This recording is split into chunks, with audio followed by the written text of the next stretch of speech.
Replikasi DNA.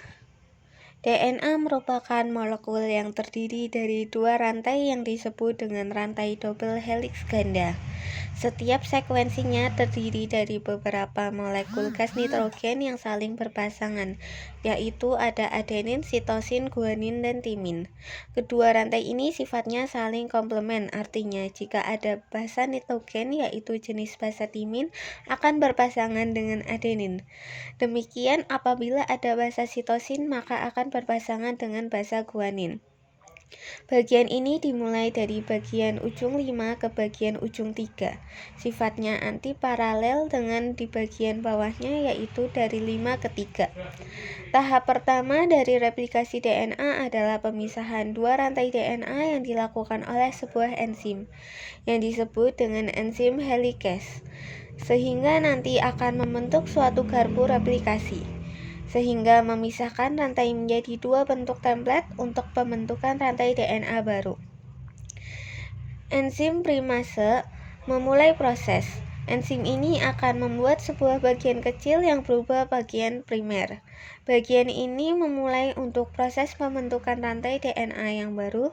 Kemudian enzim DNA polimerase akan memberikan dengan DNA primer tadi dan mulai membentuk rantai DNA yang baru.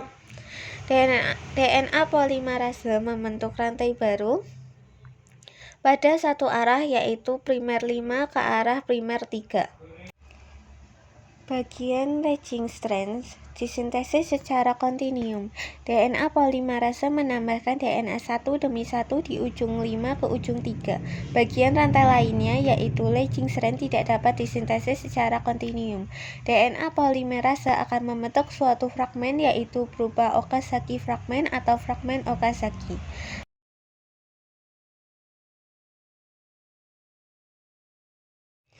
Setiap fragmen mulai dibentuk oleh RNA primer dibantu oleh enzim primase.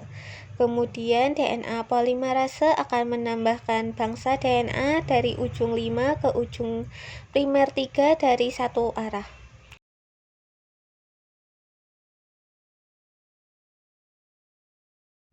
Primer yang selanjutnya yang membentuk leaching strand yang lainnya. Dan fragmen Okazaki yang lainnya juga disintesis lagi secara konsisten.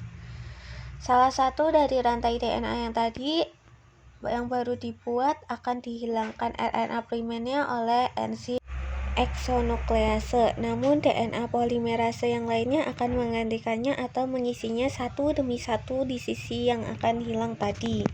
Terakhir, enzim DNA ligase akan menyatukan DNA yang baru terbentuk tadi. Replikasi DNA dibentuk secara semi-konservatif, artinya masing-masing molekul DNA dibentuk dari satu rantai utama yang dikonversi menjadi baru. Bahwa satu rantai DNA yang seperti ini itu mengandung urutan basa nitrogen. Urutan basa nitrogen ini kita bisa bayangkan fungsinya adalah sebagai pesan. Pesan yang kita kirim ke ribosom yang isinya adalah perintah agar ribosom itu mulai membuat berbagai jenis protein tertentu. Misal di sini kita punya ATT GAS SGA. Ini kan dalam bahasa DNA ya. Cuma kalau kita terjemahkan ke dalam bahasa Indonesia, bisa jadi ini itu bunyinya seperti, "Hai ribosom, tolong buatkan aku jenis protein A." Cuman masalahnya sekarang begini teman-teman, ribosom kita ini bisa dibilang dia ngertinya hanya pakai bahasa RNA, bukan DNA. Sedangkan kita di sini kan punyanya serantai DNA ya. Oleh karena itu untuk mendapatkan serantai RNA, DNA mesti melewati suatu proses yang namanya transkripsi. Yang terjadi pada transkripsi adalah sebagai berikut. Kalau kita punya serantai DNA yang basa nitrogennya itu tidak berpasangan, jadi bebas ini dia bisa seperti menjadi wadah untuk membuat suatu RNA baru.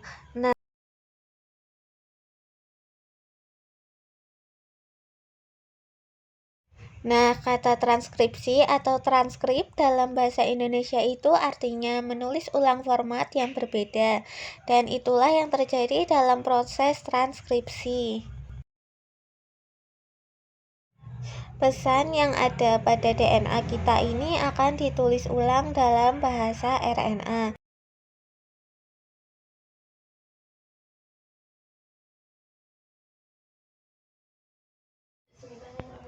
Jadi kalau pada DNA kan bahasa nitrogennya itu ada adenin, timin, guanin, dan sitosin.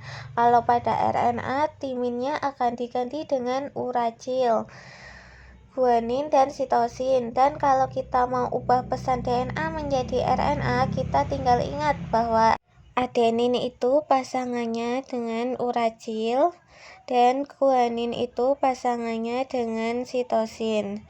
Jadi di sini setiap adenin akan menjadi uracil, yang guanin akan menjadi sitosin. Dan setiap sitosin akan menjadi guanin. Nah, kalau kita ketemu timin gimana? Kan pada bahasa nitrogen DNA kita udah lihat bahwa timin pasangannya adenin. Jadi kita setiap ketemu timin di RNA-nya, dia jadi adenin. Nah, itu adalah proses transkripsi. Jadi setelah transkripsi sekarang kita punya sebuah RNA.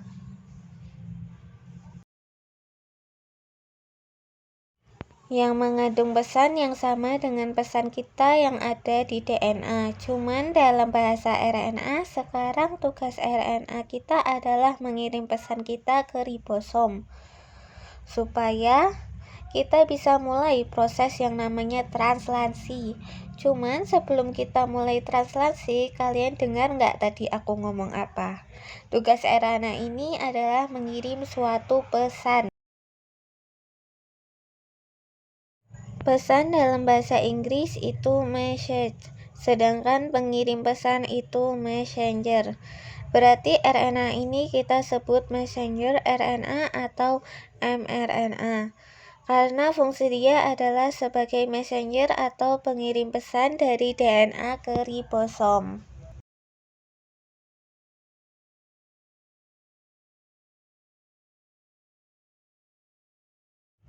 Oke teman-teman, sekarang kita mulai pada tahap translasi yang terjadi pada ribosom. Dan intinya pada tahapan ini ribosom akan membaca mRNA kita dan membentuk protein yang kita pesan. Prosesnya adalah sebagai berikut. Di video sebelumnya kan kita udah bahas satu struktur seperti ini, yang tersusun atas satu basa nitrogen helix ya. Kita sebut satu nukleotida. 3 nukleotida kita sebut sebagai satu kodon. Jadi kita di sini punya 3 kodon. Nah, setiap kodon itu kan ada basa nitrogennya, bisa bermacam-macam. Misalkan kodon pertama kita UAA, cuma kodon kedua SUG, kodon ketiga GSU, yang berarti basa nitrogennya bisa bermacam-macam. Seperti yang kita bahas dalam video sebelum ini, setiap 3 basa nitrogen yang berbeda dalam satu kodon itu merupakan sebuah pesan atau perintah yang memanggil jenis asam amino tertentu.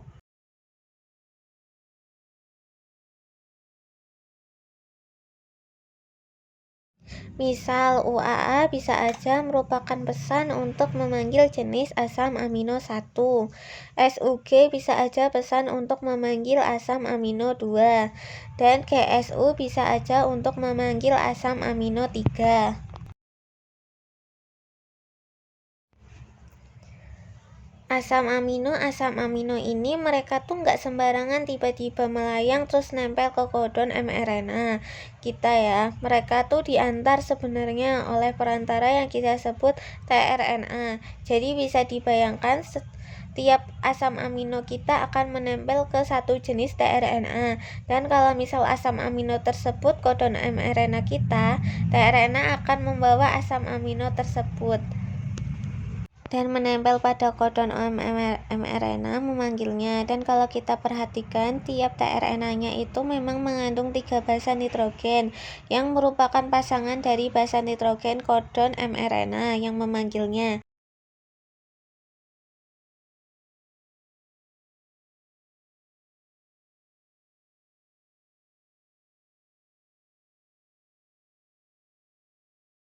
Misalkan kodon pertama UAA, berarti basa nitrogen pada tRNA pertama itu AUU. Pada kodon kedua kan SUG, di tRNA-nya GAS. Kodon ketiga itu kan GSU, berarti pada tRNA-nya SGA. Jadi sesuai dengan aturan basa nitrogen RNA. Nah, kalian kan kalau nonton film superhero kayak Marvel gitu atau DC kan kebalikannya, hero kan anti-hero, ya enggak? 3 basa nitrogen pada mRNA itu kita sebut sebagai kodon. Berarti pasangannya yang ada di tRNA kita sebutannya bukan kodon lagi, cuma antikodon, karena dia merupakan pasangan kodon.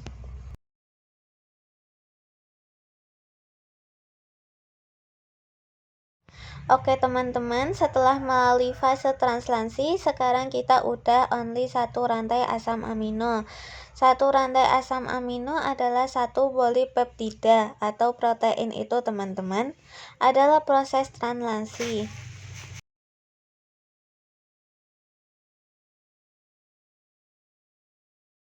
Dan ya kita udah punya sebuah protein yang dimanfaatkan oleh tubuh kita. Nah semua ini dari transkripsi ke translasi kita sebut sebagai proses sintesis protein. Jadi sintesis protein itu artinya membuatnya. Jadi sintesis protein itu adalah proses membuat protein yang terdiri dari tahapan transkripsi dan translasi.